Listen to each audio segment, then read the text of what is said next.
ಮೊದಲನೆಯ ವಾಚನ ಪ್ರವಾದಿ ಮಲಾಕಿಯ ಗ್ರಂಥದಿಂದ ವಾಚನ. ಅಧ್ಯಾಯ 3 ವಚನಗಳು 1-4, ಅಧ್ಯಾಯ 5 ವಚನಗಳು 5-6. ಸೇನಾಧೀಶ್ವರ ಸರ್ವೇಶ್ವರ ಹೇಳುವುದನ್ನು ಕೇಳಿ, ನಾನು ನನ್ನ ದೂತನನ್ನು ಮುಂದಾಗಿ ಕಳುಹಿಸುತ್ತೇನೆ. ನಾನು ಬರಲು ಮಾರ್ಗವನ್ನು ಆತನು ಸಿದ್ಧಗೊಳಿಸುವನು.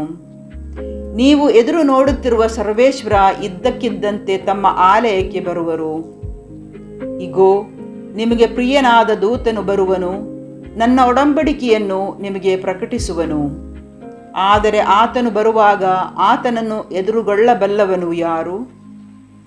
ಆತನ ದರ್ಶನವನ್ನು ಪಡೆದು ಬದುಕಬಲ್ಲವನು ಯಾರು? ಆತನು ಅಕ್ಕಸಾಲಿಗನ ಕುಲುಮೆಯ ಬೆಂಕಿಗೂ ಅಗಸನ ಚೌಳಿಗೂ ಸಮಾನನು. ಬೆಳ್ಳಿಯನ್ನು ಶುದ್ಧೀಕರಿಸುವ ಅಕ್ಕಸಾಲಿಗನಂತೆ ಲೇವಿಯ ವಂಶದವರನ್ನು ಶುದ್ಧಗೊಳಿಸುವನು. ಬೆಳ್ಳಿ ಬಂಗಾರದಂತೆ ಶುದ್ಧೀಕರಿಸುವನು. ಆಗ ಅವರು ಯೋಗ್ಯವಾದ ಕಾಣಿಕೆಗಳನ್ನು ಸರ್ವೇಶ್ವರ ಸ್ವಾಮಿಗೆ ತಂದೊಪ್ಪಿಸುವರು. ಪೂರ್ವ ದಿನಗಳಲ್ಲಿ ಪುರಾತನ ಕಾಲದಲ್ಲಿ ಇದ್ದಂತೆ ಜೂದಾ ಮತ್ತು ಜೆರೂಸಲೇಮಿನ ಜನರ ಕಾಣಿಕೆಗಳು ಆ ಸ್ವಾಮಿಗೆ ಮೆಚ್ಚುಗೆಯಾಗಿರುವುವು. ಇಗೋ, ಸರ್ವೇಶ್ವರ ಸ್ವಾಮಿಯ ಆಗಮನದ ಭಯಂಕರ ಮಹಾದಿನ ಬರುವುದಕ್ಕೆ ಮುಂಚೆ ಪ್ರವಾದಿ ಏಲೀಯನನ್ನು ನಿಮ್ಮಲ್ಲಿಗೆ ಕಳುಹಿಸುವೆನು. ನಾನು ಬಂದು ಲೋಕವನ್ನು ಶಪಿಸಿ ನಾಶಗೊಳಿಸದಂತೆ ಆತನು ಹೆತ್ತವರ ಮನಸ್ಸನ್ನು ಮಕ್ಕಳ ಕಡೆಗೂ ಮಕ್ಕಳ ಮನಸ್ಸನ್ನು ಹೆತ್ತವರ ಕಡೆಗೂ ಒಲಿಸಿ ಅವರನ್ನು ಒಂದಾಗಿಸುವನು. ಪ್ರಭುವಿನ ವಾಕ್ಯವಿದು. ದೇವರಿಗೆ ಕೃತಜ್ಞತೆ ಸಲ್ಲಲಿ. ಕೀರ್ತನೆ ಶ್ಲೋಕ. ನೀವು ನಿರೀಕ್ಷಿಸುತ್ತಾ ತಲೆ ಎತ್ತಿ ನಿಲ್ಲಿರಿ, ಏಕೆಂದರೆ ನಿಮ್ಮ ಉದ್ಧಾರವು ಸಮೀಪಿಸಿತು. ನಿನ್ನ ಮಾರ್ಗವನ್ನು ಪ್ರಭು ನನಗೆ ತೋರಿಸು, ನೀನೊಪ್ಪುವ ಪಥದಲ್ಲಿ ನಾ ನಡೆಯ ಕಲಿಸು. ಸನ್ಮಾರ್ಗದಲ್ಲಿ ಮುನ್ನಡೆಸೆನ್ನ ದೇವ, ಮುಕ್ತಿದಾತ, ಕಲಿಸೆನೆಗೆ ನಿನಗಾಗಿ ಕಾದಿರುವೆ ಸತತ. ಶ್ಲೋಕ. ನೀವು ನಿರೀಕ್ಷಿಸುತ್ತಾ ತಲೆ ಎತ್ತಿ ನಿಲ್ಲಿರಿ, ಏಕೆಂದರೆ ನಿಮ್ಮ ಉದ್ಧಾರವು ಸಮೀಪಿಸಿತು. ಸತ್ಯ ಸ್ವರೂಪನು, ದಯಾವಂತನು ಪ್ರಭು, ದಾರಿ ತಪ್ಪಿದವರಿಗೆ ಬೋಧಕನು ಪ್ರಭು, ದೀನರನ್ನು ನಡೆಸುವನು ತನ್ನ ವಿಧಿಗನುಸಾರ, ದಲಿತರಿಗೆ ಕಲಿಸುವನು ಧರ್ಮ ಪ್ರಚಾರ. ಶ್ಲೋಕ. ನೀವು ನಿರೀಕ್ಷಿಸುತ್ತಾ ತಲೆ ಎತ್ತಿ ನಿಲ್ಲಿರಿ, ಏಕೆಂದರೆ ನಿಮ್ಮ ಉದ್ಧಾರವು ಸಮೀಪಿಸಿತು. ಪ್ರಭುವಿನ ಒಪ್ಪಂದಗಳ ಪಾಲಕರಾಗಿ ಆತನ ಮಾರ್ಗಗಳು ಸುನ್ನತ, ಆತನ ವಿಧಿ ನಿಬಂಧನೆಗಳ ಪರಿಪಾಲಕರಿಗೆ ಅವುಗಳು ಸುಪ್ರೀತ. ಪ್ರಭುವಿನ ಮೈತ್ರಿ ಭಯ ಭಕ್ತಿಯುಳ್ಳವರಿಗೆ, ಅಂಥವರಿಗೆ ವ್ಯಕ್ತ ಆತನ ಒಡಂಬಡಿಕೆ. ಶ್ಲೋಕ.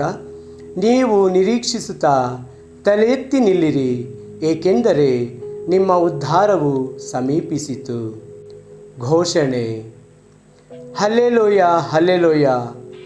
ಓ ಜನಾಂಗಗಳು ಅರಸರೇ ಮತ್ತು ಧರ್ಮಸಭೆಯ ಮೂಲೆಗಲ್ಲು, ಬನ್ನಿ, ಮಣ್ಣಿನಿಂದ ಉಂಟು ಮಾಡಿದ ಮನುಷ್ಯರನ್ನು ರಕ್ಷಿಸಲು ಬನ್ನಿ. ಹಲ್ಲೆಲೂಯ. ಸಂತ ಲೂಕರು ಬರೆದ ಪವಿತ್ರ ಶುಭ ಸಂದೇಶದಿಂದ ವಾಚನ. ಅಧ್ಯಾಯ 1 ವಚನಗಳು 57-66. ದಿನ ತುಂಬಿದಾಗ ಎಲಿಜಬೆತಳು ಗಂಡು ಮಗುವಿಗೆ ಜನ್ಮವಿತ್ತಳು. ಸರ್ವೇಶ್ವರ ಆಕೆಗೆ ವಿಶೇಷ ಕೃಪೆ ತೋರಿದ್ದಾರೆಂದು ಅರಿತುಕೊಂಡ ನೆರೆಹೊರೆಯವರು, ಬಂಧು ಬಳಗದವರು ಬಂದು ಆಕೆಯೊಡನೆ ಸೇರಿ ಸಂತೋಷಪಟ್ಟರು.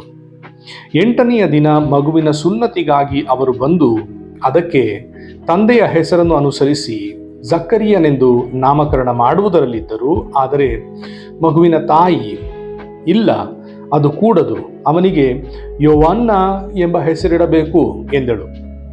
ಅದಕ್ಕೆ ಅವರು, ನಿನ್ನ ಬಂಧು ಬಳಗದವರಲ್ಲಿ ಯಾರಿಗೂ ಈ ಹೆಸರು ಇಲ್ಲವಲ್ಲ ಎಂದು ಹೇಳಿ, ಮಗುವಿಗೆ ಏನು ಹೆಸರಿಡಬೇಕೆನ್ನುತ್ತೀರಿ ಎಂದು ಮಗುವಿನ ತಂದೆಗೆ ಸನ್ನೆ ಮಾಡಿ ಕೇಳಿದರು. ಆಗ ಜಕರಿಯನು ಬರೆಯುವ ಒಂದು ಹಲಗೆಯನ್ನು ತರಿಸಿಕೊಂಡು ಇವನ ಹೆಸರು ಯೋವಾನ್ನ ಎಂದು ಬರೆದನು. ಎಲ್ಲರೂ ಬೆರಗಾದರು. ತಕ್ಷಣವೇ ಅವನಿಗೆ ಬಾಯಿ ಬಂದಿತು, ನಾಲಿಗೆ ಸಡಿಲವಾಯಿತು. ಅವನು ಮಾತನಾಡಲು ಆರಂಭಿಸಿ ದೇವರನ್ನು ಸ್ತುತಿಸಿದನು. ನೆರೆಹೊರೆಯವರೆಲ್ಲರೂ ತಲ್ಲಣಗೊಂಡರು. ಈ ಸಮಾಚಾರ ಜುದೆಯದ ಗುಡ್ಡಗಾಡು ಪ್ರಾಂತ್ಯದಲ್ಲೆಲ್ಲ ಹರಡಿತು. ಕೇಳಿದವರೆಲ್ಲರೂ ಈ ವಿಷಯಗಳನ್ನು ಮನಸ್ಸಿನಲ್ಲಿಟ್ಟುಕೊಂಡು, ಈ ಮಗು ಮುಂದೆ ಎಂತಹವನಾಗುವನೋ ಎಂದುಕೊಂಡರು. ನಿಶ್ಚಯವಾಗಿಯೂ ಸರ್ವೇಶ್ವರನ ಅಭಯ ಹಸ್ತವು ಆ ಮಗುವಿನ ಮೇಲಿತ್ತು. ಪ್ರಭುವಿನ ಶುಭ ಸಂದೇಶ. ಕ್ರಿಸ್ತರೇ ನಿಮಗೆ ಸ್ತುತಿ ಸಲ್ಲಲಿ.